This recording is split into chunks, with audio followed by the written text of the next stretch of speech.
Dear diary, time living नहीं है, यानी टाइम जीवित नहीं है, ना ही नॉन लिविंग है, यानी वह जीवित भी नहीं है।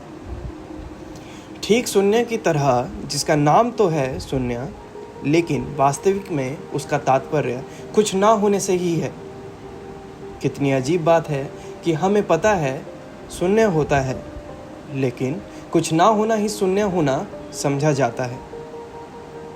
मतलब मैं ये समझा कि कुछ ना होना भी एक प्रकार का होना माना जा सकता है। समय को देखा नहीं जा सकता, ना ही समय कुछ बोलता है। समय का कोई आकार नहीं, लेकिन फिर भी वो है।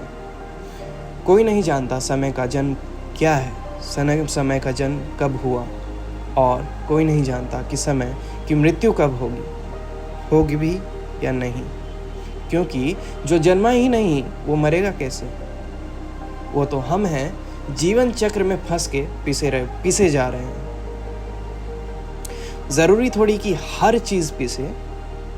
ठीक वैसे ही जब गेहूं चक्की वाले को ये कहने लगे कि मेरे साथ साथ इस चक्की को भी पीस दो, इस बात का कोई तालमेल नहीं बैठेगा, क्योंकि दोनों की ही प्रवृत्ति अलग है, एक दूसरे से अलग है, एक दूसरे से भिन्न है।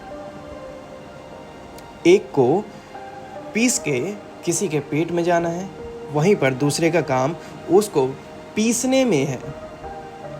अगर उसे भी आटे के साथ पीस दिया जाए तो वो पत्थर भी बर्बाद, वो आटा भी, खाने वाला और बेचने वाला भी, सब के सब बर्बाद। हमें सभी के बीच बटे कार्यों का आदर करना चाहिए, ना कि तुलना।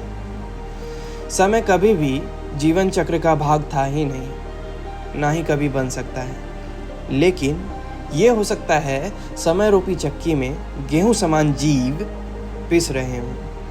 हो सकता है हम भी किसी का भोजन हो। मैं तुम्हें डियर डायरी बोल रहा हूँ, क्योंकि तुम में और मुझ में कुछ समानताएं हैं। हम दोनों ही देखे जा सकते हैं।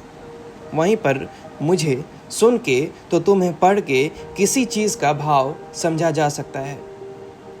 शायद इसीलिए तुम मुझे अच्छे से समझ पाते हो, क्योंकि हम दोनों में समानताएं हैं।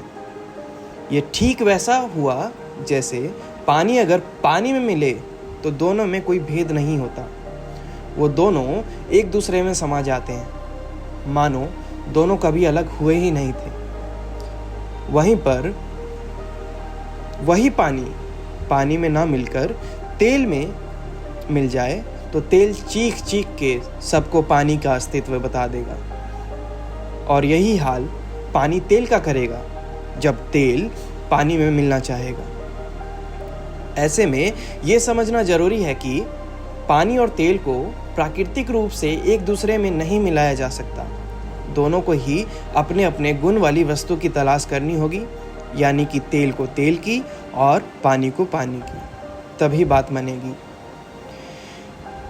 इसको दो लोगों के बीच की समानता जैसा मानना होगा कि अगर उन दो व्यक्ति के बीच में कुछ समानताएं हैं तो ही वो एक दूसरे के साथ बैठेंगे। अदरवाइज अन्यथा दोनों ही अपने जैसे सोच विचार वाले व्यक्ति की तलाश में आगे निकल जाएंगे। यहाँ पर मेरी आपसे विनती होगी कि कृपया करके अपवादों को इसमें ना रख कर देखें। एक्सेप्शंस होते हैं, उसको हटा कर देखें।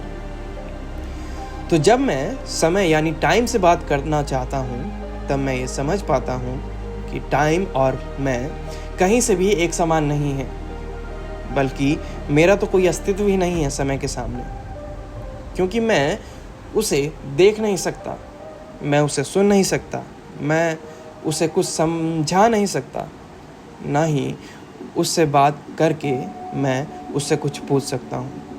ऐसे में फिर जब मैं तुम्हें देखता हूँ तो मुझे हम दोनों में वो समानताएं दिखती हैं। मेरा जन्म हुआ है, तुम्हारा भी।